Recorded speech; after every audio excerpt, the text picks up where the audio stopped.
दोस्तों, अगर हम भारत के इतिहास के पन्नों पर एक बार नजर दौड़ाएं तो इसमें हमें कई सारे युद्ध नजर आने वाले हैं, क्योंकि हमारा भारत का इतिहास युद्धों से भरा पड़ा है।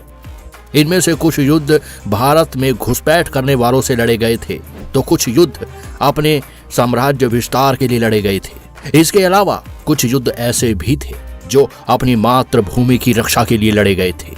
लेकिन आज हम इतिहास के एक ऐसे युद्ध के बारे में बात करने जा रहे हैं जिसे अपने आत्मसम्मान या आन बान शान के लिए लड़ा गया था।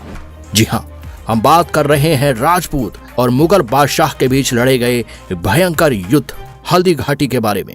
यह युद्ध 16वीं सदी से भी पहले लड़ा गया था। यह युद्ध किस कारण से हुआ था और कौन कौन से योद्धा इस युद्ध में शामिल हुए थे और इसका परिणाम क्या हुआ था, इन सब की जानकारी आज इस वीडियो में विस्तार से मिलने वाली है। तो चलिए बिना किसी देरी के वीडियो को शुरू करते हैं। आपको बताते चले कि 15वीं सदी में भारत के अंदर कई राजा अपने अपने साम्राज्य पर राज करते थे। इन्हीं में से मेवाड़ भी एक प्रमुख रियासत हुआ करती थी।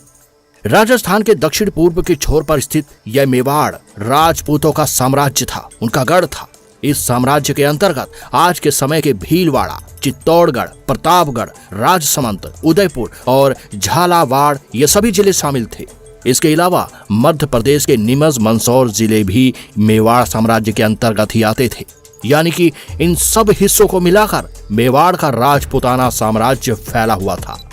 मेवाड़ के बारे में हम इसलिए बात कर रहे हैं क्योंकि यही वो राजपूताना साम्राज्य था जिन्होंने मुगलों के खिलाफ युद्ध किया था, जिन्हें हम हल्दी घाटी के युद्ध के नाम से जानते हैं। यह युद्ध किसी और से नहीं बल्कि दिल्ली में राज कर रहे मुगल शासक बादशाह अकबर के खिलाफ लड़ी गई थी। इस युद्ध में कई वीर योद्धा शामिल थे और मेवाड़ की ओर से नेतृत्व करने वाले महाराणा प्रताप थे। यह नाम आपने कभी ना कभी तो जरूर सुना होगा। यह नाम आज भी लोग पूरी इज्जत और सम्मान के साथ लेते हैं। आखिर वो क्या वजह थी जिसके कारण यह नाम इतना ज्यादा सम्मानजनक बन गया?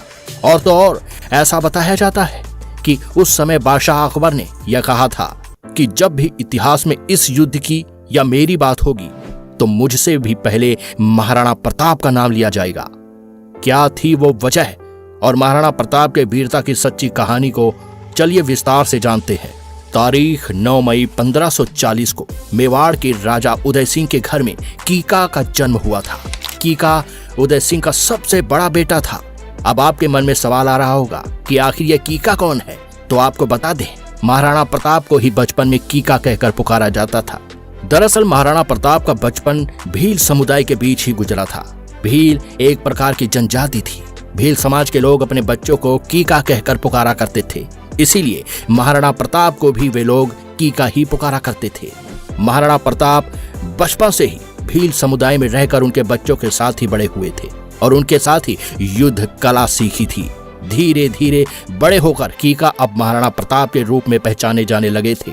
लेकिन अब राजा उदय सिंह की उम्र भी हो चुकी थी और राजगद्दी संभालने के लिए महाराणा प्रताप के भाई जगमाल सिंह को पूरे मेवाड़ का राजा घोषित किया गया।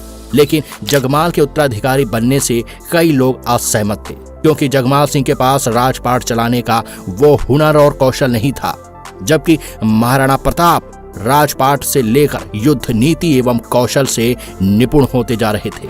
इसीलिए प्रजा की भलाई और साम्राज्य की मजबूती के लिए जगमाल सिंह को हटाकर 28 फरवरी 1572 को महाराणा प्रताप को मेवाड़ का उत्तराधिकारी चुना गया।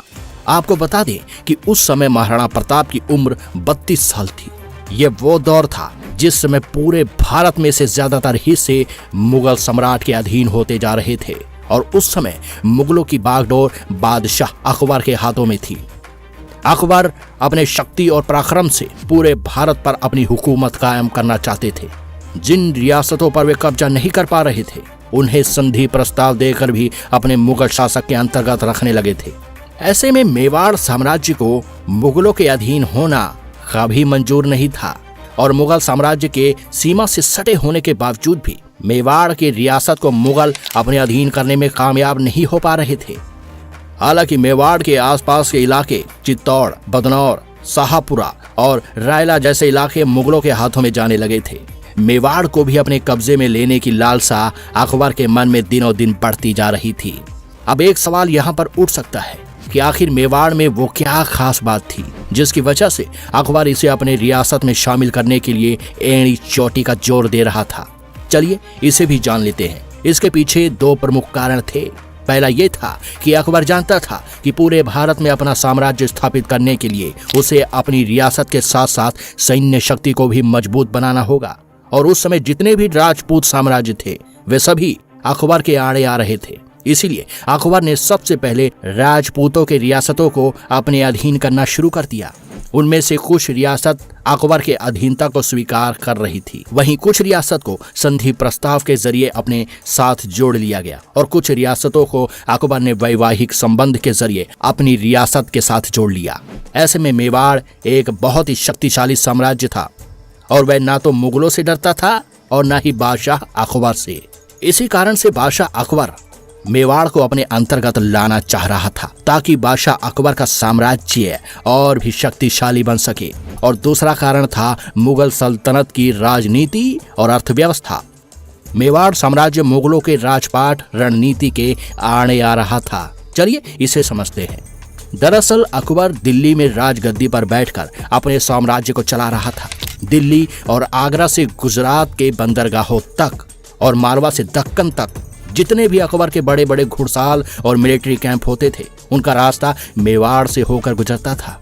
इसीलिए अकबर को उन कैंपों का संचालन करने के लिए मेवाड़ की रियासत से गुजरना पड़ता था। इसके अलावा मुगलों के लिए व्यापार के प्रमुख मार्गों में से एक मार्ग मेवाड़ से ही होकर गुजरता था।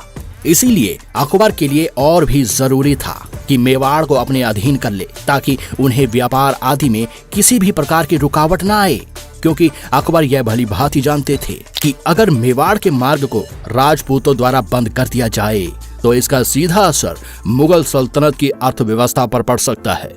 अकबर मेवाड़ के साथ युद्ध कभी नहीं चाहते थे।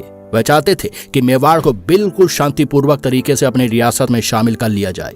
इसीलिए 1572 से लेकर 1576 तक 4 बार अकबर द्वारा मेवाड़ पर संधि प्रस्ताव भेजा गया, लेकिन महाराणा प्रताप यह भलीभांति समझ चुका था कि संधि प्रस्ताव के आड़ में अकबर मेवाड़ को अपने अधीन बनाना चाहता है और यह सब महाराणा प्रताप को कभी भी मंजूर नहीं था। वे हर बार संधि प्रस्ताव को ठुकरा देते थे। उधर सत्ता से हटाए जाने की वजह से महाराणा प्रताप का भाई जगमाल सिंह बदला लेने के लिए जाकर अकबर के साथ मिल गया। इसके अलावा और भी लोग महाराणा प्रताप के विरुद्ध जाकर अकबर के साथ हो गए और आखिरकार युद्ध की परिस्थिति बन ही गई। महाराणा प्रताप ने अपनी आन बान शान के लिए युद्ध के रास्ते को चुना। अकबर द्वारा भी मेवाड़ पर आक्रमण करने का आदेश दे दिया गया। इस तरह यह युद्ध जून 1576 को राजस्थान के राजसमंद जिले में थन्नौर गांव से बलीचा गांव तक 6 किलोमीटर में फैले एक रण क्षेत्र में लड़ा गया था, जिसे हम हल्दी घाटी के नाम से भी जानते हैं। इस युद्ध में महाराणा प्रताप ने अपने घुड़सवार सैनिकों और भील समुदाय के धनुर्धर सैनिकों को युद्ध के मैदान में उतारा था। प्रताप की सेना की अगुवाई हकीम खां सूरी कर रहे थे। इसके अलावा इस युद्ध में महाराणा प्रताप की ओर से भील नेता राणा पूंजा भील, भामा शाह, ताराचंद, राम शाह तोमर, राम दश बदनौर, भीम सिंह डोरिया, झालामाल सिंह, झाला विधा, बच्छावत और जयमल मेहता आदि जैसे योद्धा शामिल थे। और दूसरी तरफ मुगलों के खेमे में राजा मान सिंह के अलावा जगन्नाथ कचवाहा, माधो सिंह कचवाहा, सैयद हाशिम, जगमाल सिंह, शक्ति सिंह और सगर आदि योद्धा शामिल थे। हल्दी घाटी का युद्ध बहुत ही भयंकर तरीके से हुआ था। आपको बता दें कि बदौनी भी मुगलों की तरफ से युद्ध लड़ रहे थे और आगे जाकर बदौनी ने मुंतखाब अत तवारीख में हल्दी घाटी के युद्ध का वर्णन किया था। इस युद्ध में सैनिकों के साथ साथ जानवरों को भी अपनी जान बलिदान के रूप में देनी पड़ी थी। महाराणा प्रताप के प्रतापी घोड़े का नाम था चेतक। यह वही घोड़ा था जो अपने मालिक की जान बचाने के लिए खुद की जान दे दिया था। युद्ध के पहले दिन ही महाराणा प्रताप मुगलों पर भारी पड़ रहे थे, जिसके चलते कई मुगल सैनिकों के साथ बदौनी भी युद्ध छोड़कर भाग निकले। इसके बाद फिर से मुगल सेना को मजबूत बनाते हुए एक बार फिर से बनारस नदी के किनारे रक्तताल के मैदान पर युद्ध लड़ा गया। इसका भी नतीजा वही हुआ। मुगल सेना फिर से बिखर गई। मान सिंह ने जैसे तैसे अपनी सेना में जोश भरा और फिर से युद्ध आरंभ किया। इस बार युद्ध में हाथियों को उतारा गया, इसीलिए इसे हाथी युद्ध के नाम से जाना जाता है। दोनों पक्षों के योद्धा हाथियों के ऊपर चढ़कर युद्ध करने लगे। इस बार महाराणा प्रताप के हाथी कमजोर साबित हुए। अब महाराणा प्रताप के पास एक ही रास्ता था इस युद्ध को समाप्त करने का, और वो था मुगल सेना का नेतृत्व कर रहे मान सिंह को मार गिराना। राजपूतों ने अपनी रणनीति बदली और मुगल सेना को चीरते हुए महाराणा प्रताप और कुछ प्रमुख योद्धा मान सिंह के समक्ष पहुंच गए। इधर महाराणा प्रताप अपने घोड़े पर बैठकर मान सिंह पर अपने भाले से वार करते हैं, लेकिन मान सिंह अपने हाथी के ऊपर होने के कारण बच जाते हैं, जिसके बाद महाराणा प्रताप का घोड़ा जख्मी हो जाता है। इसके बाद बताया जाता है कि परिस्थिति को देखते हुए महाराणा प्रताप को समझा बुझाकर युद्ध से दूर भेज दिया जाता है और महाराणा प्रताप के मुकुट को झाला बिदा पहनकर उनके स्थान पर युद्ध को जारी रखते हैं। मुगल सेना झाला बिदा को महाराणा प्रताप समझकर उन पर हमला करने लगते हैं और महाराणा प्रताप की जान बचाते हुए झाला बिदा हल्दी घाटी के युद्ध में वीर गति को प्राप्त हो जाते हैं। प्रताप को अपने जख्मी घोड़े चेतक के साथ युद्ध छोड़कर पहाड़ की ओर जाना पड़ा। कुछ दूर सुरक्षित जगह अपने मालिक को पहुंचाने के बाद चेतक अपने प्राण त्याग देता है। आज भी बलीचा नामक जगह पर चेतक की समाधि बनी हुई है। बताते चले कि हल्दी घाटी युद्ध का कोई परिणाम नहीं निकला था, क्योंकि महाराणा प्रताप ने कभी हार नहीं मानी थी और अकबर भी उसे जिंदा या मुर्दा पकड़ने में नाकामयाब रहा। हालांकि मेवाड़ के कुछ हिस्सों पर मुगलों ने कब्जा जरूर कर लिया था, लेकिन हल्दी घाटी युद्ध के बाद आगे चलकर महाराणा प्रताप अरावली के पहाड़ियों में रहकर अपने बचे हुए साथियों की मदद से एक बार फिर से मजबूत साम्राज्य बनाने में जुट जाते हैं।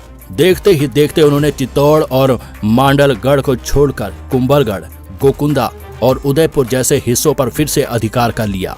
महाराणा प्रताप के इस नए साम्राज्य की राजधानी चावंद को बनाया गया। भयंकर युद्ध में महाराणा प्रताप का कुछ नहीं हुआ, लेकिन बीतते समय और बढ़ती उम्र ने प्रताप को कमजोर कर दिया और आखिर में 19 फरवरी 1597 को महाराणा प्रताप ने बंडोली नामक जगह पर अपनी अंतिम सांस ली। महाराणा प्रताप जैसे वीर योद्धा का उसी स्थान पर अंतिम संस्कार किया गया। बेशक हल्दी घाटी युद्ध का कोई परिणाम ना निकला हो, लेकिन इस युद्ध में साहस और बहादुरी का शानदार उदाहरण पेश किया गया था। अपनी आन बान शान और अपनी मातृभूमि को बचाने के लिए यह युद्ध आज भी हिम्मत, बलिदान और निष्ठा की प्रेरणा देता है। इस प्रेरणा के प्रमुख श्रेता बने वीर योद्धा महाराणा प्रताप सिंह। यही वजह है जिसके कारण भारतीय इतिहास में महाराणा प्रताप का नाम बहुत ही सम्मान के साथ लिया जाता है। तो दोस्तों, ये थी हल्दी घाटी युद्ध और महाराणा प्रताप की वीरता भरी सच्ची कहानी। उम्मीद है आपको इस वीडियो से कुछ नया जानने को मिला होगा। आज हमें अपनी राय कमेंट में जरूर बताएं।